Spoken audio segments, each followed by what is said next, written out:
parents ended up getting divorced when I was like, I don't remember, 8 or 9. And so I essentially had to raise myself until I was 15. It's so funny to say, because like I love my dad so much now and we're really close, but I didn't know him super well back then. I don't know if I would have learned how to lead myself, learned how to manage myself, learned how to manage my emotions, had I not been exposed to it young. I was always overweight as a kid. I let myself go. My upper teens, it was bad. I just drank a ton and then would eat out. And I went from having some weight to like, I was fat. And I was like, screw this. I never wanted to be a victim of circumstance.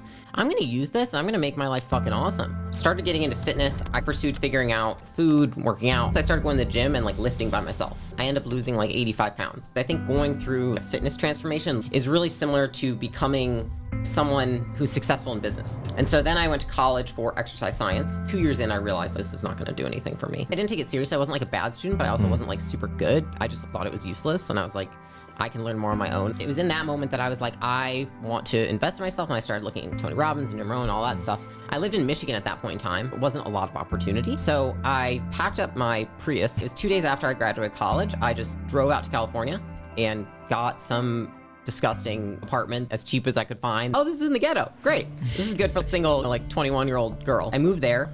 And then I was like, okay, I need to get a job within walking distance because I don't want to pay for gas too much. So I went and I applied at every gym nearby. And I was like, I'll just start working at a gym at first. I'll learn sales for the gym. And then eventually I'll learn more about business and have my own business. I ended up getting a job at all the places I applied. And I ended up staying with 24 Hour Fitness. I really liked the manager there. He was really encouraging and he was like, dude, I can train you so much. There's 20 other people that they hired around the same time. He'd be like, you need to go out and get referrals. And I had no idea at the time that it was even hard to do that. I just moved there. I was like, I have nothing to lose. These people don't know me. I have no reputation here. What am I gonna do, fail? And there were 2 girls that were like crying outside the building. I was like, I went up to them, like, why are you crying? They're like, I don't wanna go talk to strangers. And I was like, oh, jeez. I'm just gonna go up and I'm just gonna be like, hey, my name's Layla, I'm new here. I'm curious if you have any friends that are interested in joining the gym.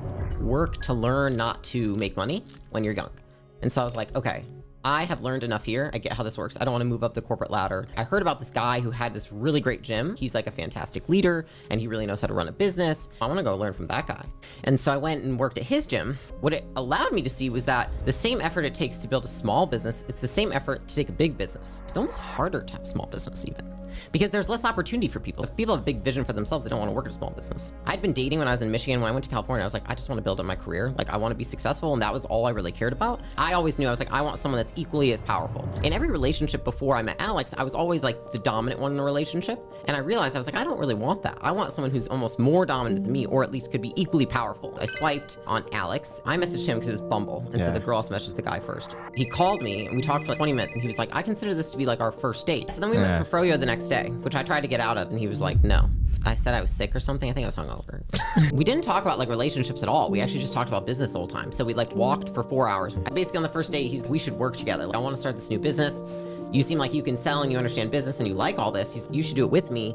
And I was like, we just met. I just feel like we both didn't have a ton of friends at that point in time. So it was like, and we gone on 3 dates and might as well. Basically, we started a gym launch 6 weeks into us knowing each other. 18 months in, we changed the model and then it just took off. We realized that we have really great complementary skill sets. We wrote everything on a whiteboard that happens with the business, and it was like marketing, sales, finance, HR, ops, success. And then one of our friends just circled marketing and like, this is Alex, and then all the rest is Layla. It's building the team. Doing that and aligning it with the strategy of the business is something that I feel really good at doing. Most people that have very big businesses are just people of like elite character. I don't need to be the smartest person in the room, but I need to be competent enough that the smartest person in the room wants to work for me. And that I've created a big enough vision that their vision can fit within mine. And the culture is really just the mission and the vision and the values of the founder. Nobody will work for you that has better values than you.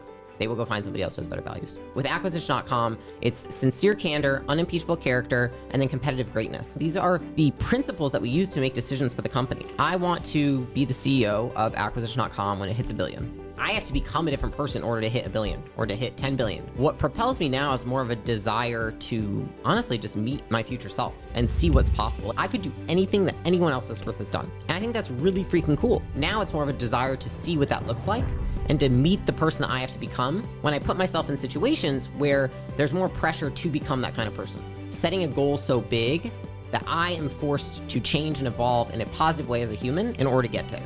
And that other people within it also have to do the same, because that's what keeps people excited.